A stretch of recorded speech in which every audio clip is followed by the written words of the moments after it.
Here we are. I was muted. Good evening.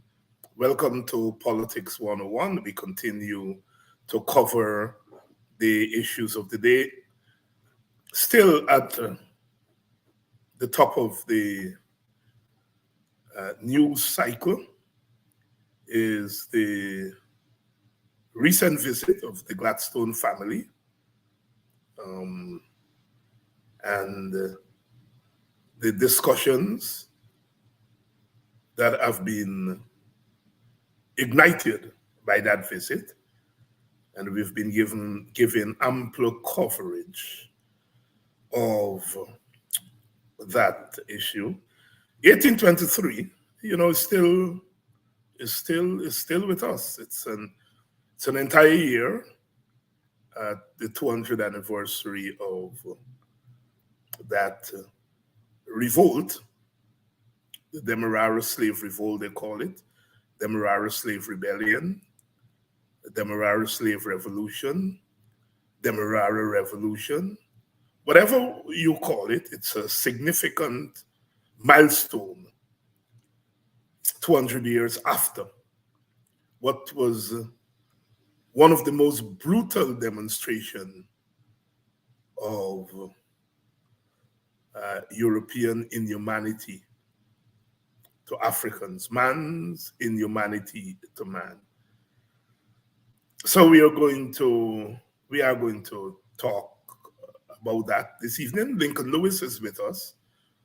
So we're going to talk about Lincoln had an interesting letter in the media a couple of days ago dealing with the question of indentureship and slavery. So these are all related issues, and we're going to continue to talk about them tonight. And of course, Lincoln Lewis is a trade unionist. And so we had sugar workers from Rosal, from Bobis. They have been staging a protest over the last couple of weeks, and they came down to town, I think yesterday or today, and moved their protest to Gawu. What's going on there? We'll get the trade union perspective from Lincoln. I smell something. First of all, these people are protesting, and nobody's calling them hooligans. Nobody is accusing them of undermining the economy. Nobody's accusing them of anti-government. They're workers who are making demands of government. But if these were public servants, or these were teachers, or policemen and women are not allowed to strike. But if they were public servants who, by and large, belong to the African Guyanese community, I'm sure the newspapers would have full of letters condemning them and all the other things. What a country we live in, and we fool ourselves. I'm telling you, in Guyana, we have been fooling ourselves for so long. Take some white people to come and to get us to start talking about slavery when we should be talking about slavery every single day.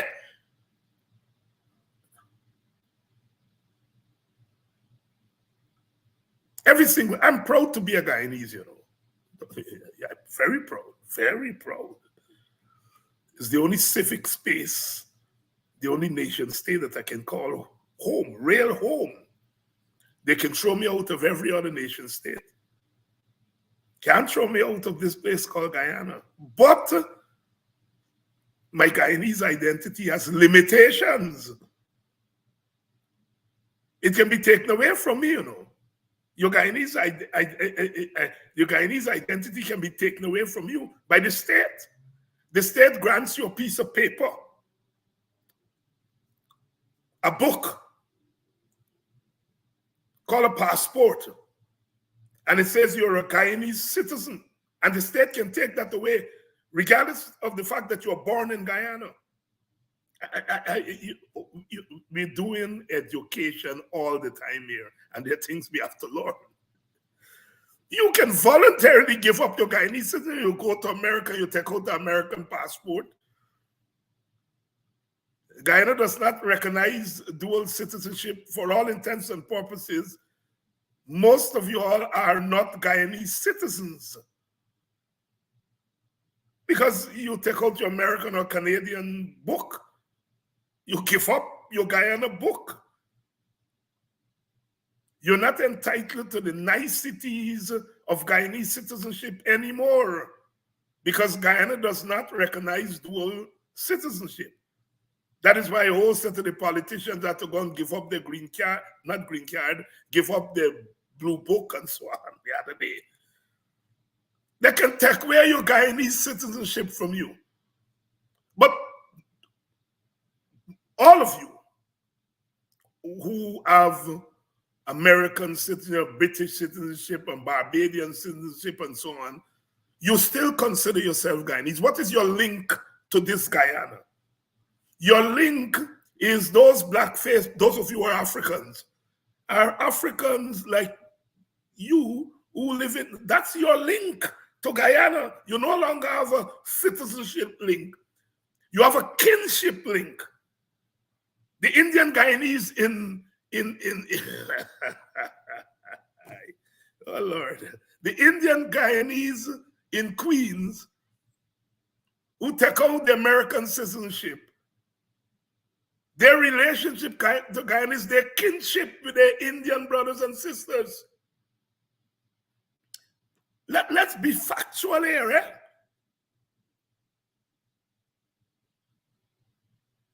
Let's be factual here. And these are things we have to understand because my co-ethnics, meaning African Guyanese, are the ones who are most fooled by this Guyanese thing. You know, we just hold it. Like God sent me with it, you know? And the thing that we should hold on to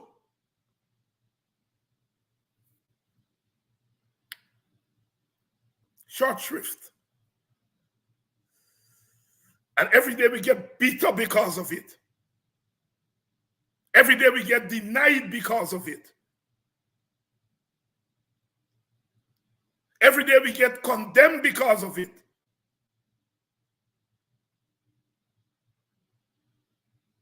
Our sons are shot down by the police because of it.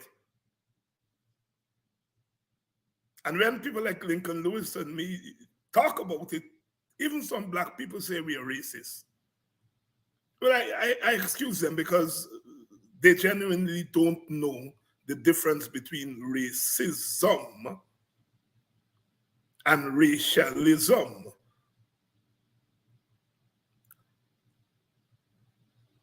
Our detractors, they know the difference for the most part. And so when they call us racist, they're really calling us second-class citizens. And they know that we're not racist. But when they put that race thing on you, it's like the sword of Damocles that's put around your neck. And you see how we politicians just run from it. Run! When they call me racist, I confront them because I know what they mean. They mean to tell me, go to hell, shut up, accept your second-class citizenship, and don't tell black people anything about their identity. That's what they mean. Good evening and welcome to Politics 101. You know, it's always nice to come and to engage in conversation. And we all bring to the conversation something, everything. Some of us are born in the country. We bring to the conversation that country perspective. Some of us are born in Georgetown, the towns, the cities, you know, and we bring a city perspective. When we were little boys, we used to pitch marble. Some of you all young people ain't know about that. But you had country people that pitch the marble saw. We had what they call the tongue shot. Tongue people pitch the marble saw. When your family, they come and visit the country during during holidays, they come with the tongue, they would pitch them marble saw. That time I always a pitch away marble saw. So we are not a monolith, you know. We're not a monolith. We are diverse. We are diverse, but it is a diversity in unity. Diversity in unity. That's what we have to strive for. I love you all. Good evening, Rhonda. Good evening. Then I'm still in the house. Always. I used to go and spend my August holidays. Nowadays, they say you're going to spend your summer. I used to go and spend my August holidays in Den Amstel. And in those days, there, when you're done, spend a couple of weeks there, you go back to Buxton, you load up on jamun. They used to get a whole set of jamun tree at the back there. You go over the line top. And I go there and I saw they get house and thing at the back there, they're planting rice. But back there used to be jamun.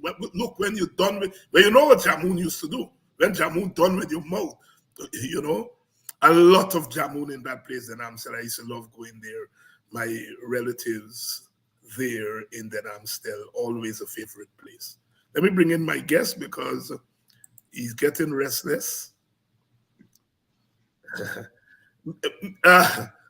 Mr. Lincoln Lewis. Hi, David. You used to go ahead. I said, thanks for inviting me. You used to pitch marble? I hope the viewers will be happy about what I have to say. Well, but I'm happy that they are here. I am sure they would be happy. You used to pitch marble?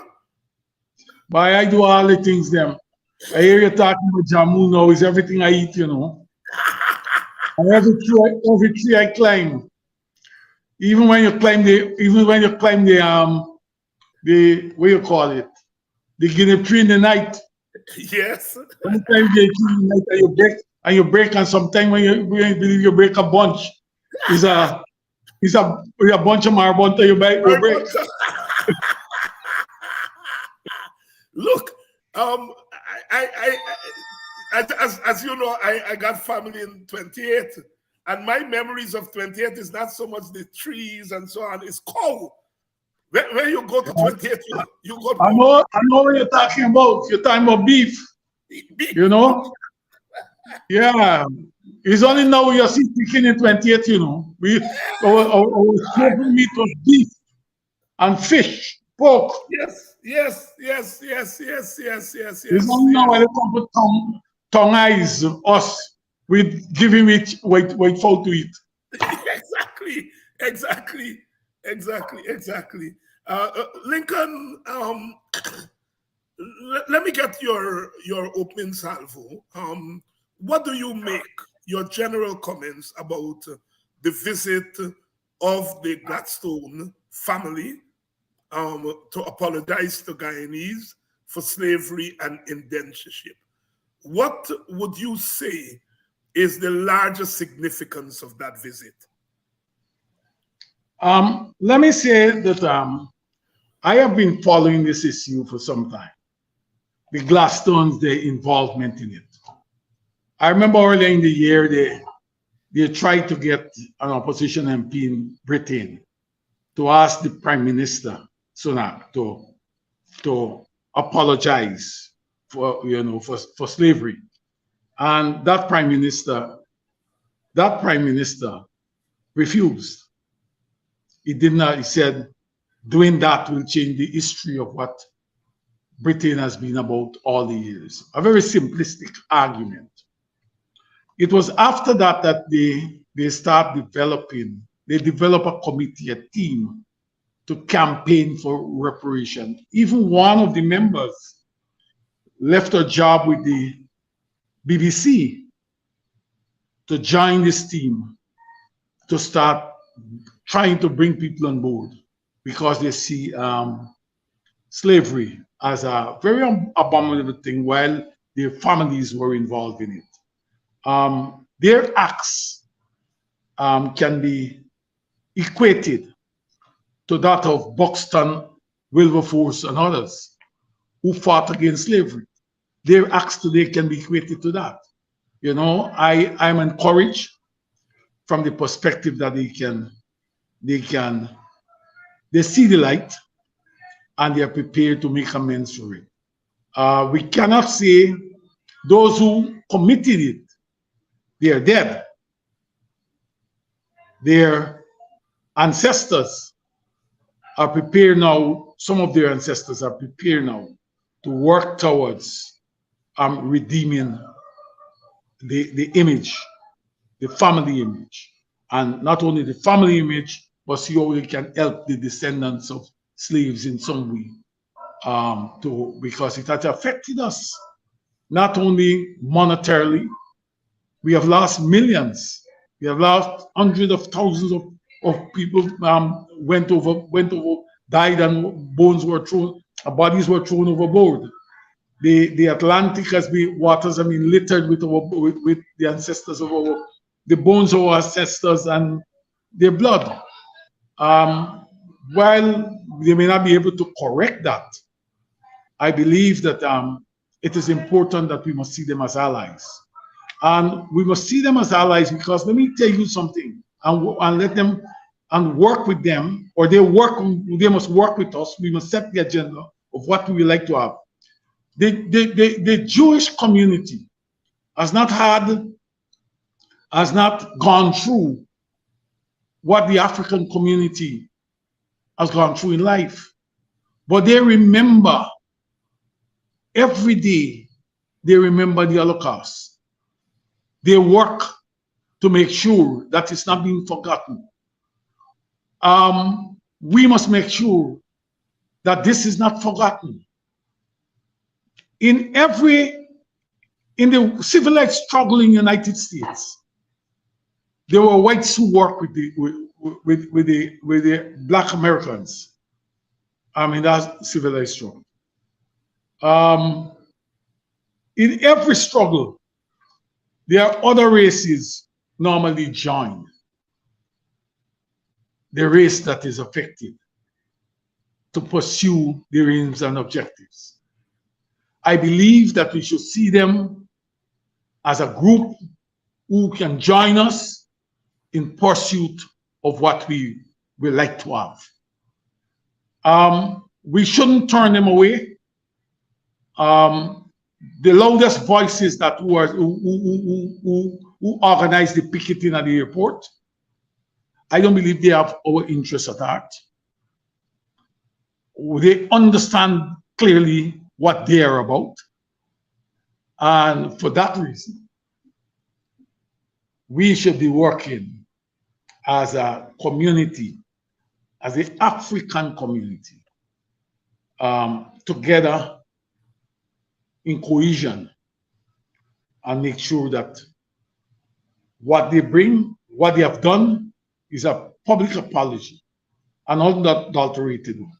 I believe that they should be, while I say they must be commended, it must be seen as the first step towards the realization of reparation for the African community. Yeah, Brother Lincoln, you raise a very important point there, and I completely agree with you. I do not take a negative view of the visit and the apology. I think there is, it is a wake-up call, and I would like to see it as a way of bringing slavery right back into the center of our discourses of our past, our present, and our future. And you referenced the civil rights movement and the role that white liberals in particular played in the civil rights movement. But there was always a debate that while whites were welcome in the civil rights movement, there were concerns about what their presence could do. The younger activists in the Student Nonviolent Coordinating Committee, Stokely Carmichael and others, objected to their presence. And their argument was that when these whites came into the movement, they brought resources that the Black organizations didn't have. And because of their resources, they, in a sense, controlled the movement, took over the movement. Dr. King had a different view. Dr. King, of course, had the view that, you have to speak to the conscience of white people, and that when you speak to the conscience of white people, they come into the struggle and they bring, of course, linkages to the power structures that you do not have on your own. And that was a debate at that time. And I think it continues to be a debate.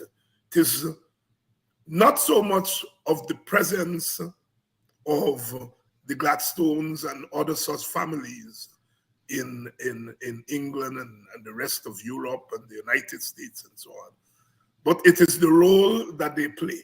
And I think the role that their presence and their intervention, the role that their intervention in will be determined by the leadership role that Black leaders and Black organizations play.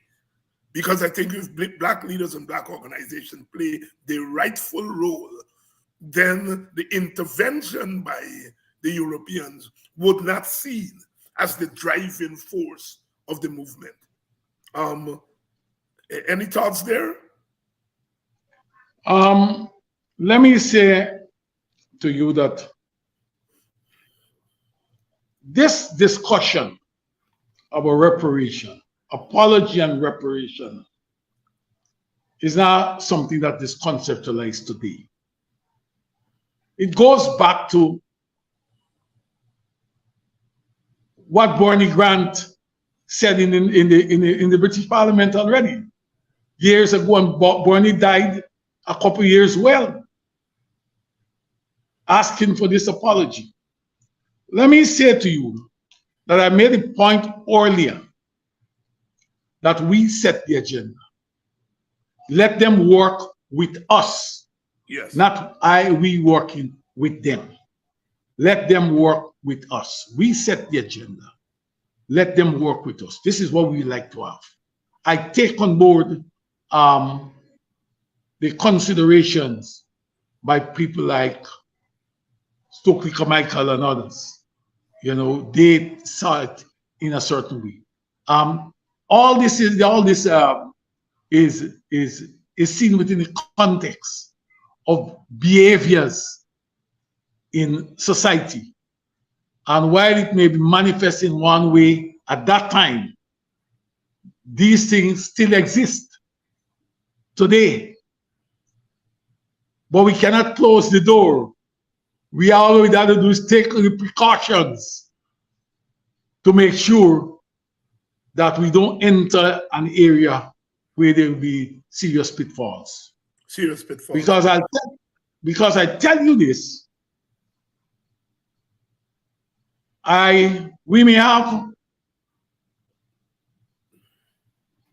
we have many leaders in the African community.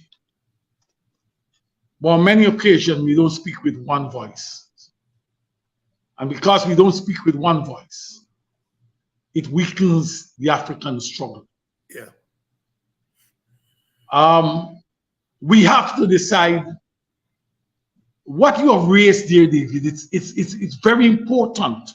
It's something that we not to gloss over, right?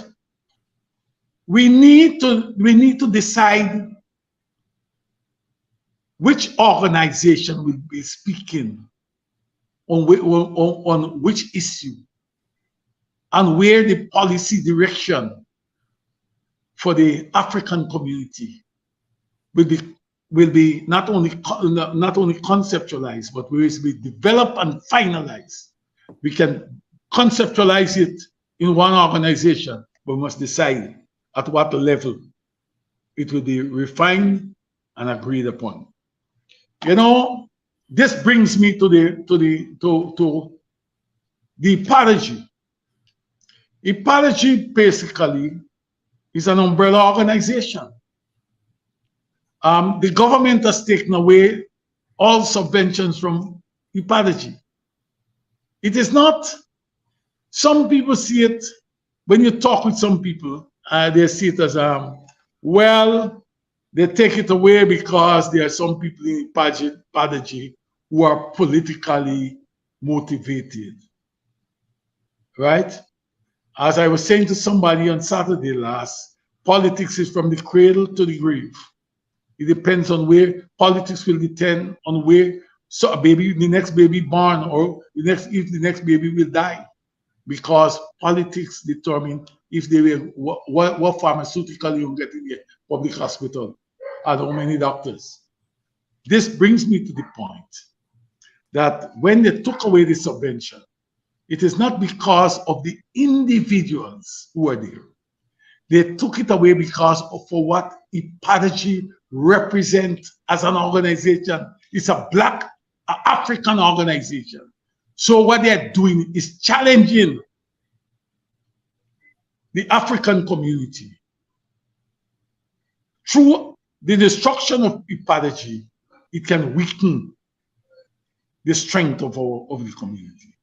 And we need to look at it within that context and see how we can work towards speaking with one voice on this issue, on every issue, and do not allow the opportunity that is presented to us as a people through by the glass stones to elude us.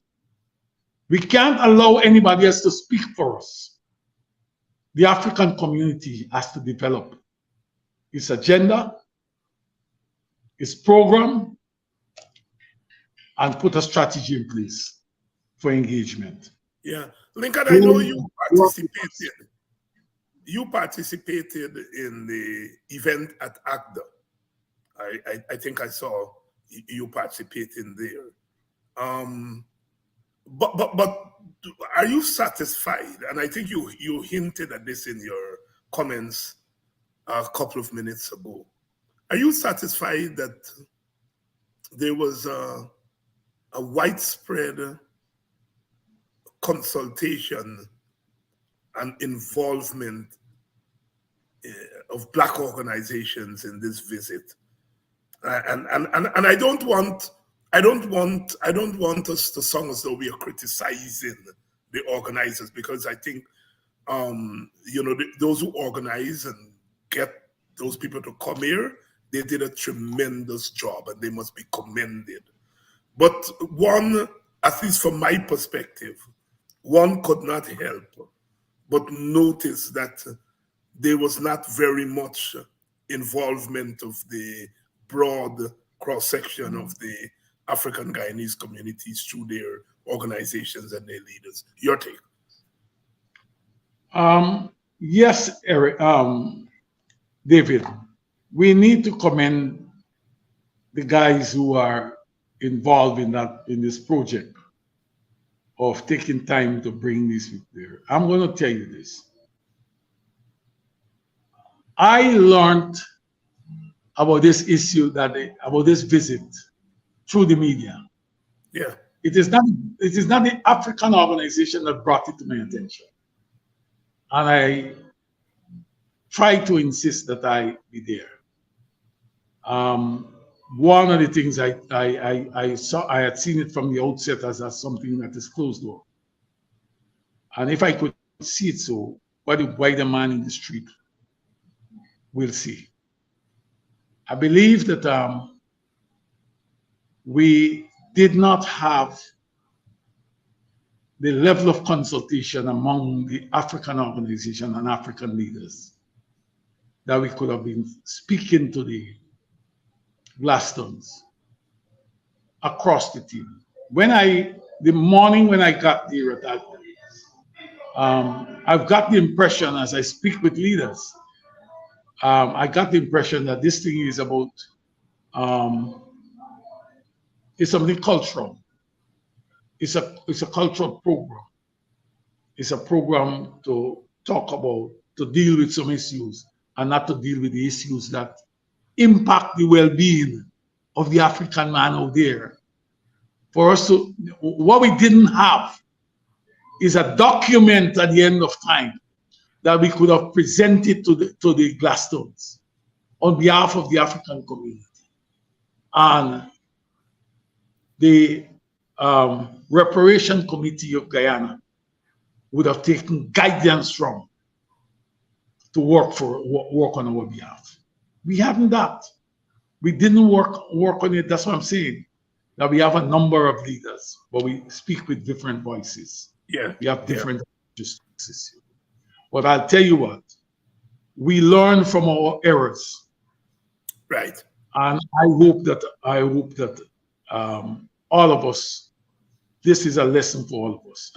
Even me, who, while I am an African man and I speak for African people, I'm not a leader in any organization, of official leader. I believe that I will have to take more interest in getting involved with the organizations, talking with the leaders directly about issues that impact the well-being of the African community and help them to shape it. Yes, I believe that all of us have to take responsibility for what transpired. Yes. And Lincoln, you're right. You and I spoke earlier today, and we were talking about how as organizations and organizers, we can share space and share platforms. You, of course, took the lead in organizing in West Berbice in Kingley the Kojo McPherson event. And you invited some of us to share that platform. I myself am involved in the movement in Buxton, and we had an event, a symposium, and we invited about 7-8 leaders and spokespersons of different persuasions, in the sense that we open up platforms to each other. And we were talking about how effective that is, that even if we don't meet every week, every month as Black organizations and Black leaders, we can open up spaces, share our spaces with each other. You want to speak a little on that, please? Let me say to you that one of our problems is that some of us may have too many bricks in our pockets. Yeah. Wanting to pelt this person, that person, and so, because we may have a different opinion or a different approach to issues. I believe that we need to move from that area. We need to move from that platform. We need to work together. We need to hold hands. Why we are all now on Politics 101. We had Sherrod earlier. We're going to remark, right? If we can give access to the varying voices in the African community, it will help tremendously in delivering messages to that community. It will help also in bringing other groups on board, letting them they'll be able to get an opportunity to understand what the problems are and how we intend to deal with them. We can't, this thing is not about David Hines. It's not about Lincoln Lewis. It is about a community. It is about a people. It is about a country. While you may say the African community, the African community is a part of this country. And whatever we do or people do to us will impact the end results in this country. And the faster we get to understand that, it will be better for governance. I believe that the time has come that we have to do that. The time has come. You have the let me say it to you this. Like the PNC as an organization. When you talk with some people, they tell you, the PNC can't say this, the PNC can't say that, the PNC have to look upon the results of who will vote for them, where the constituency come from, and what have you.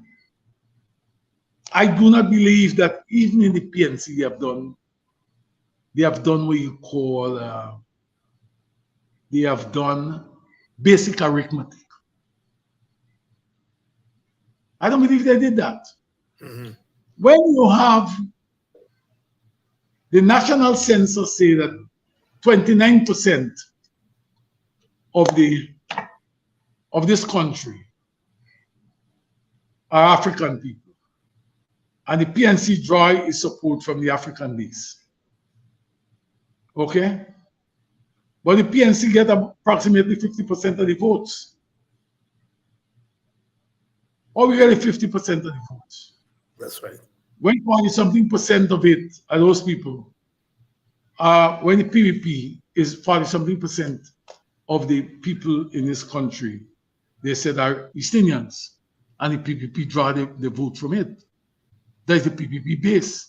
But they get about the 50%. What about, ask yourself, what about that 21%? There's a group that you call mixed people. Those people are basically Africans. Yes, yes. Right? And what they should be doing is fighting to hold that group together. Yes. Because there's a group that have become somewhat intransigent and go to other political parties. Even if you get 2% of East India, it is good. But one of the things that they fail to understand, it's not only about the race, it's about people's rights. It's about justice. If the East Indians are affected, or if their community is affected, then we must speak out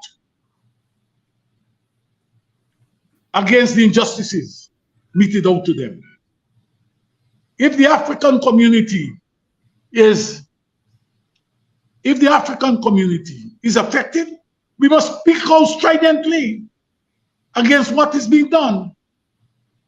And if you see it in the eyes through the lens of race, you must call it for what it is.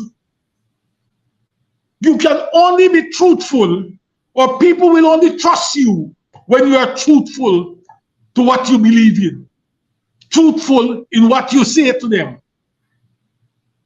Don't tell me that this thing is a glass when you know fully well it's a bottle. The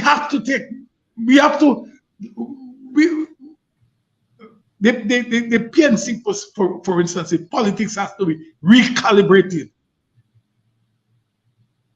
as to how it will analyze and arrive at decisions, and how they are going to be implemented. How we going to advocate on behalf of people. Yeah. Don't run away. People don't like, I want to tell you something, saying that a woman don't like a weak man, right? People don't like weak leaders. And if you're going to vacillate, people will run from you. Yeah. No, Lincoln, you raise a very important point there, and I'd like to flesh it out so that our viewers and listeners understand what you're saying. You're making the point that when rights are being trampled, consideration of vote should not influence how a political party engage that issue. If Indian people's rights are being trampled, you engage it, not because you're trying to get Indian people votes, but because it is right to engage it. If African people their rights are being trampled, you don't engage it or not engage it because you don't want to alienate Indians.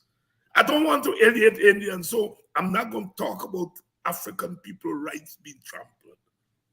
And what you are saying is that you must talk about it, you must engage it, you must fight against it. Not because you're looking for vote, but because it is right to do it. And often, when African people's rights are being trampled, their leaders vacillate on whether to engage because they are concerned that they may offend the other races. And I think that's a salient point you're making. And we have to shift. Now, take the Amerindian community. It is the most disadvantaged community in many ways.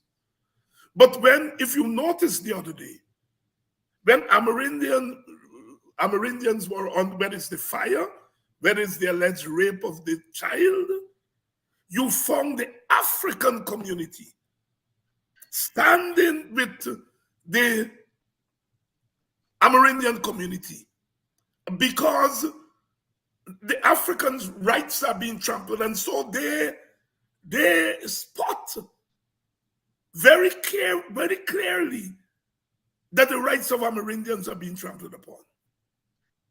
And I'm being frank here. It was disappointing that East Indian people did not stand with the Amerindians. And they didn't stand with the Amerindians, not because I think they don't care that Amerindian rights are being trampled, but they don't want to be seen to be offending their government, one of whose members was accused. And so the East Indian community was not out there with the Amerindians. And that was really a sad commentary on our society, that we are prepared to turn the blind eye to the pain of another ethnic group because we don't want to offend politicians, or we are looking at crossover votes and all of those things. I think your point is so well taken, Lincoln Lewis. So well taken. When it comes to rights, one should not link that in any causal way to votes. Rights, when they're being trampled, those who are doing the trampling should be condemned and brought to book. I think that point you made is very, very important. Lincoln, you had a long letter in the newspaper, I think 2 or 3 days ago, because one of the outcomes of the visit by the Gladstones is this whole question of slavery and indentureship. The Gladstones, of course, were involved in both enterprises. They were more involved with slavery. We understand that they owned ships that brought the indentures, but they were structurally involved with slavery. They owned plantations and so on. Of course, when it came to indentureship, they couldn't own plantations because indentureship was not about forced plantationhood as it was with slavery. But because they were involved deeply with one and in some way with the other, and they're here, they sought to apologize to both. And I think that they expect that the society is mature enough to understand that one apology has more weight than the other apology. Apparently not. And we see some Indian activists and Indian voices, even at the level of government, are beginning to say something that I thought we had shut down. And that is that indentureship was the same as slavery. And you, along with Darren Wade and others, have publicly pushed back against it. Speak to that issue, please. Let me tell you something. The Indian community leaders over the years have been arguing. Ravi Dev and those guys, they've been arguing that indentureship is equal to slavery. Indentureship was slave labor. Reparation at this moment here is for unpaid labor. Yes. Unpaid labor. And unpaid labor is slave labor. Yeah. Indentureship, people were paid, even if you want to say that they were not paid enough. They could have gone and they could have lived with their wife and they could have done all the things that they can do. They could have practiced their religion. I even said they didn't pay enough. As a trade unionist, I understand that they were not, I understand in trade union language that they were not paid. You owe them so they can get back pay for something. But reparation is for unpaid labor. The slaves were not paid. So this reparation that we're talking about now is about, it was about slavery. Slavery. We can't mix them up. We shouldn't allow anybody and we shouldn't accept that from anybody. I want to tell you this, you know. Everything that we have done in this, Africans have done in this country, it is either being watered down or our contribution is being denied. Even our struggles today efforts are being made to take it away from us, to say we didn't sacrifice. We didn't make the sacrifice that would have been made.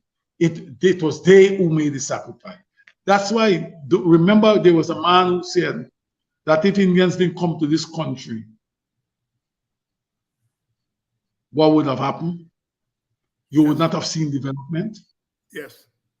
Forgetting that we dug these canals and built these sea walls and all these things, right? It is the same behavior that is being brought in. And I'm more. Let me tell you this.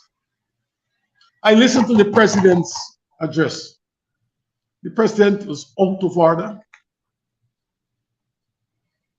in all form. It was out of order. Yeah. This year, when the president can take the position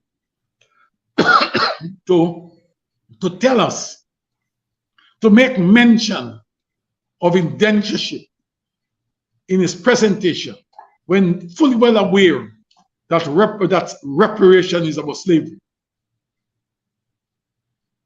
and seek to link both together, it tells you that it's the hidden hand and his hidden agenda. Yeah. Trying to water down the contribution of our forebears. No wonder these guys only think about the African community and the African struggle. No wonder they took that decision in the last government, was trying to put a car park on parade ground here. Yeah. To push us out, right? Not to really wipe out the struggles of the African people and what transpired in 1823. You know, if they put up a car park there, a big car park there, you know what happened?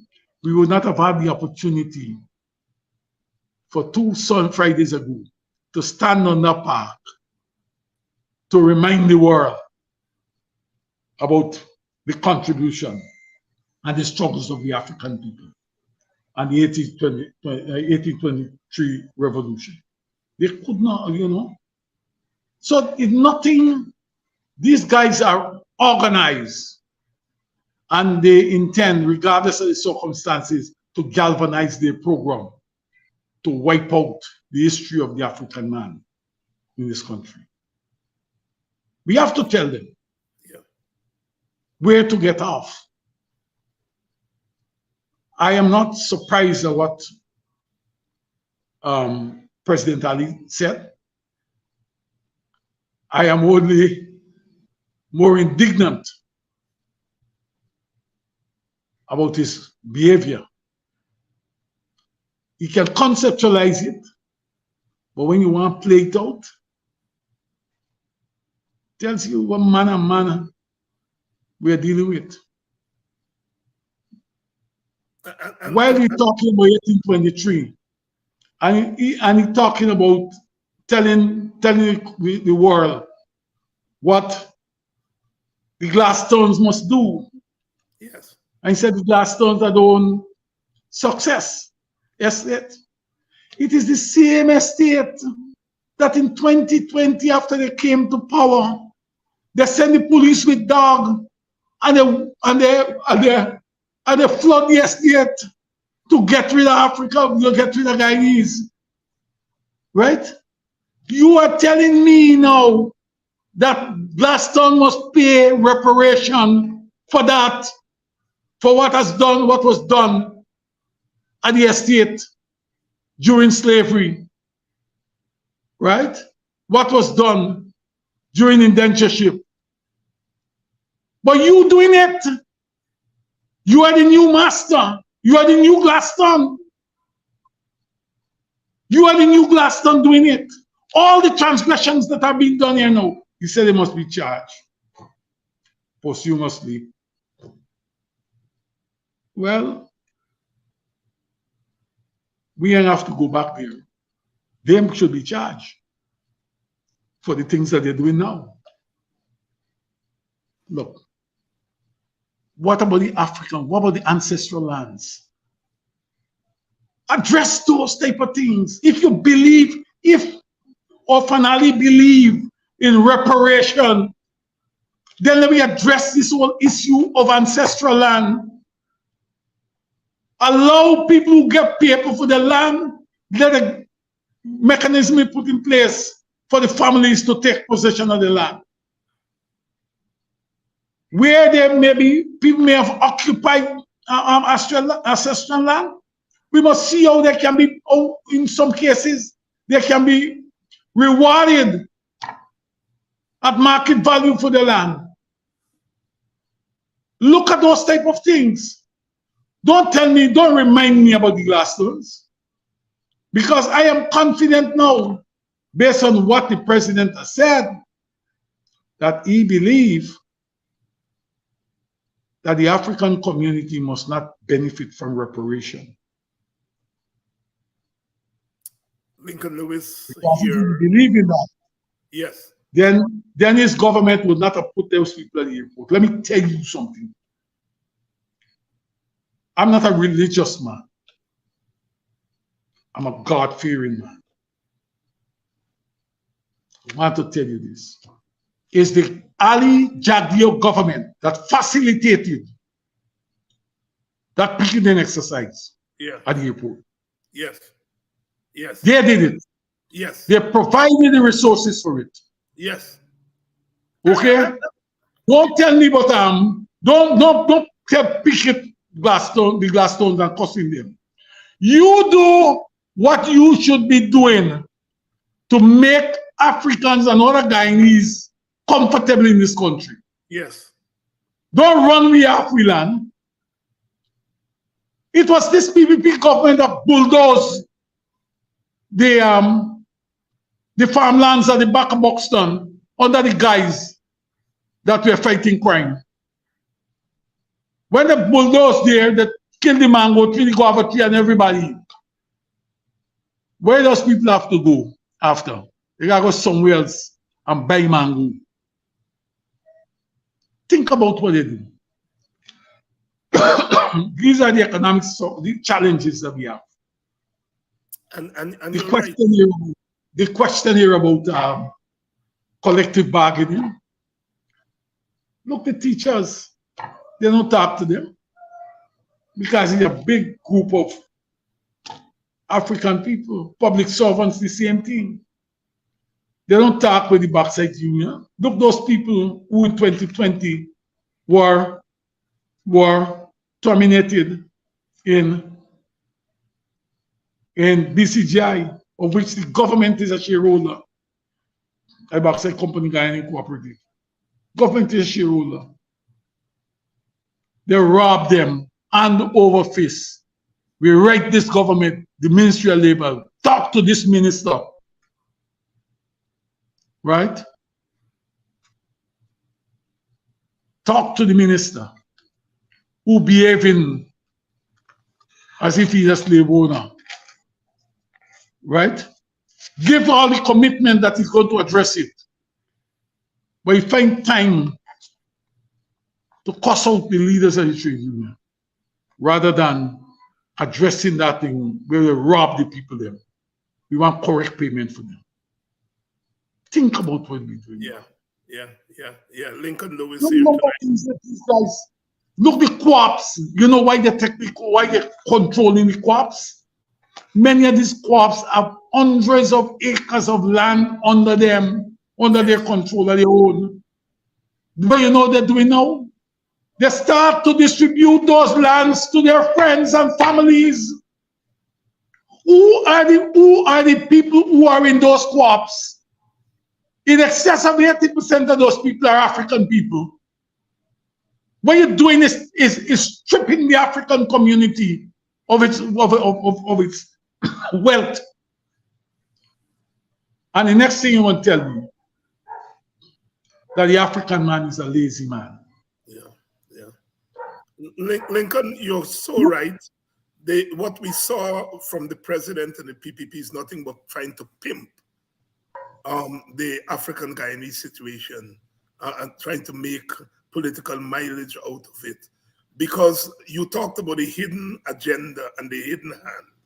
And I submit to you, not because you don't know, I submit to you that that hidden agenda is they feel that if the case is made for reparations beyond the Europeans, and reparations should include the successor state, then our cries for equitable distribution of the oil resources, they don't want to link the call for reparations with the call for equitable distribution of the resources. So they're trying to put all the gaze on the Europeans to take our gaze away from them. But the Europeans did not have equitable distribution of the resources from sugar and coffee and cotton. And the PPP government is not having equitable distribution of the resources from oil and gas. The same behavior. So if as you said, if the Gladstone should be charged, these areas should be charged. These areas should be charged because they are engaging in slave behavior outside of formal slavery. And as the lawyers have been telling us, the Constitution of Guyana, Article 15 says that in the instance where any group is being taken advantage of, any group that feels aggrieved, the state must intervene and correct it. They have a constitutional duty to do that.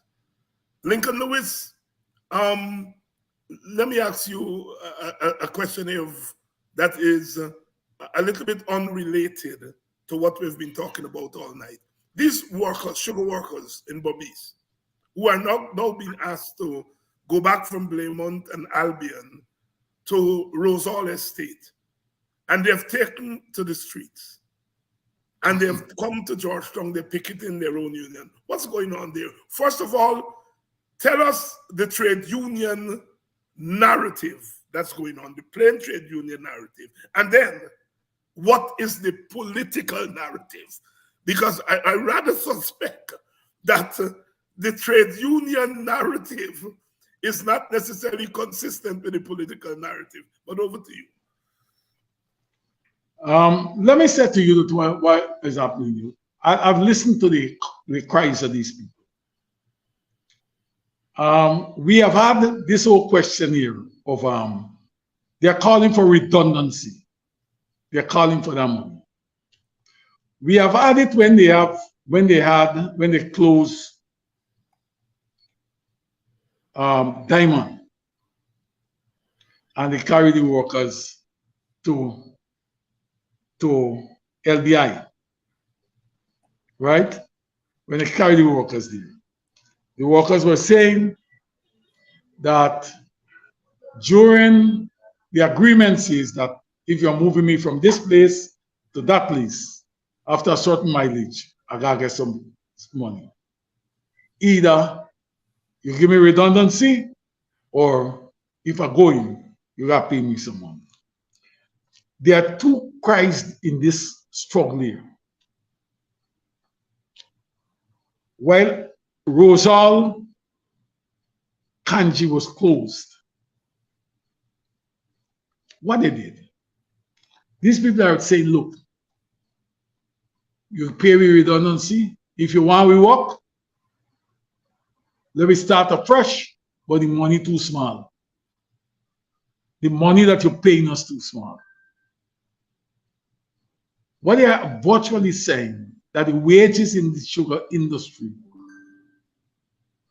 is not appropriate for them to work for. If they up the wages at Rosal, they will have to increase the wages at Lenora. They will have to do that. So and Blaymont and so forth. So they are caught the government is caught in a bind where they have to look at paying increased wages. But what is instructive about this fighting this Rosalism? If you observe, one desire for the PPP government says that they're opening Rosal because they want to put money into the economy of Region 6. It is not an economic or financial argument any longer. They want to put money in the pockets of some people that they can spend in they can move the economy. But when is bauxite? When is Linden? They close them down. They sell them for $1. They close Kukwani, they close Everton. You know why? Here again, he come back. Look at the crowd. Look at the group that is crying there. They are primarily East Indians. Look at what you have in Region 10, in the Bauxite Company. They are primarily African. Different treatment for different folks. It brings you back to the point. It is not about what is just unfair, but what is politically feasible for them. What is politically expedient for the government? Well, Gawu is caught there. You have to understand that Gawu is the industrial arm of the PPP. The PPP constitution makes provision that Gawu will get a seat on the central executive. Yeah. Right? Gawu will get a seat. But in the case of Kumal Chan, is that he run and he get a seat because he wants to increase his power. That desires inside, they can't tell you anything where you must speak or where you think. He's not no Tokmu representative on the central executive. He was elected by the people. Okay? I'm saying to you, Gao has a responsibility to represent those people, regardless of the circumstance. The people have been crying for weeks now, for more than nearly 2 weeks. I believe today make 2 weeks since they have been crying out there. Their issues need to be addressed. And I'll encourage the union, regardless of the circumstances, and its politically as political association, those people are its members. The political party is being driven by the power of those people. If as a trade union we can't do it, people will, the workers who are members will determine for us whether we're relevant or we're irrelevant. Irrelevant. Lincoln Lewis here tonight, weighing in on a range of issues from the visit of the Gladstones right through to the 1823 revolution, to the whole issue of slavery and indentureship, and now on the trade union labor crisis, the labor crisis that is developing among sugar workers in relation to the reopening of the Rose Kanji sugar estate. Lincoln, as usual, thank you very much for coming through and contributing. Your closing thoughts. While I want to thank the viewers, I want to implore upon you that you must keep this program going. It is programs like these that need to be supported by the progressive voices out there, the people who want change. We can't sit down. They will not, the masses will not know. They will know what they would like to have, but they don't know how to do it. I want you to keep this program going, and I want them to understand that we have Village Voice Online, that you need to support the same way as you support other programs. Thank you, David, for inviting me, and I hope I'll get an invitation again. Thank you very much for coming through, and of course, you are always invited to Politics 101. Our pitch is not a narrow pitch, it's a wide pitch. Thank you, Lincoln. And thank you all so much tonight for staying with us and staying as part of the discussion, part of the discourse. Tomorrow night we come back to continue our coverage. We're going to have Dr. Simpson de Silva tomorrow night. He should have been here last week, and there was some confusion with other events that were taking place in relation to the visit by the Gladstone family. But he will be here tomorrow. He will be here tomorrow to weigh in on the issue that we are covering this week. Thank you all so much. Thanks to all of you who continue to support Politics 101 by your presence, and those of you who have been supporting us in tangible ways. We are forever grateful. Many of you have been telling us that on this program and similar programs, Cheryl Duncan, Mark Benshop, Kadaki Amsterdam, Brother Rickford Burke, the Paul Slow program, and of course Village Voice. We were reminded there just now by Lincoln Lewis. We are told that we have been making a difference. And you know you're making a difference not only when your supporters tell you you're making a difference. You know you're making a difference when your detractors are trying to sully the objectives of your program, solid the nature of your program. They send people here every evening to make trouble.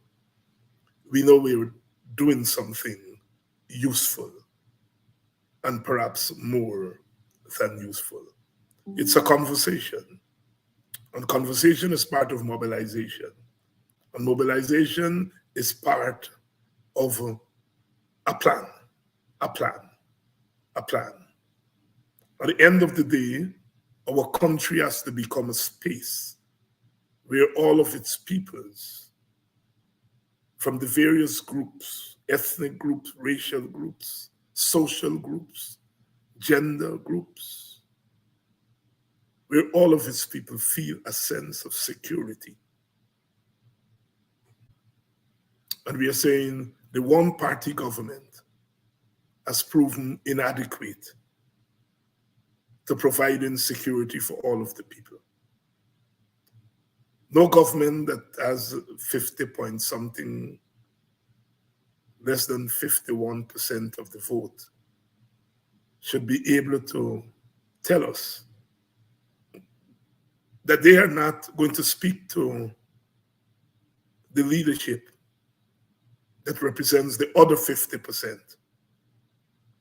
The president says he will not speak to the leader of the opposition because the leader of the opposition doesn't want to shake his hand.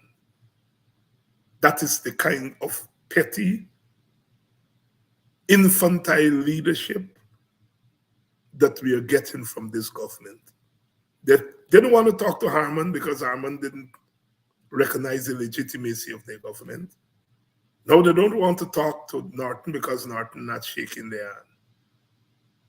What about the Constitution? What about political norms and political traditions? They are going to go straight to the people. They are going to go straight to the people.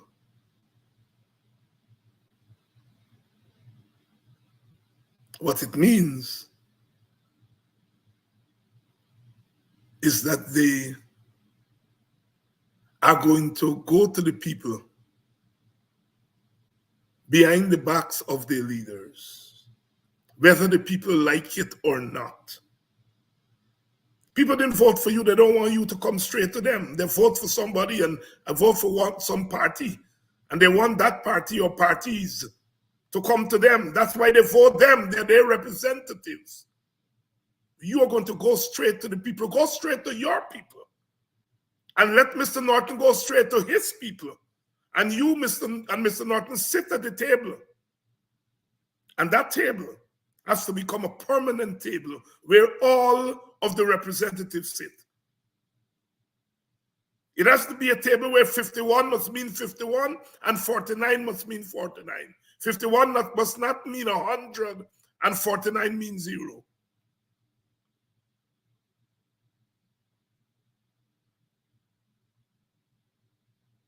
We are in the struggle for betterment. And better must come. Better must come. Better will come. Will come. See you all tomorrow night.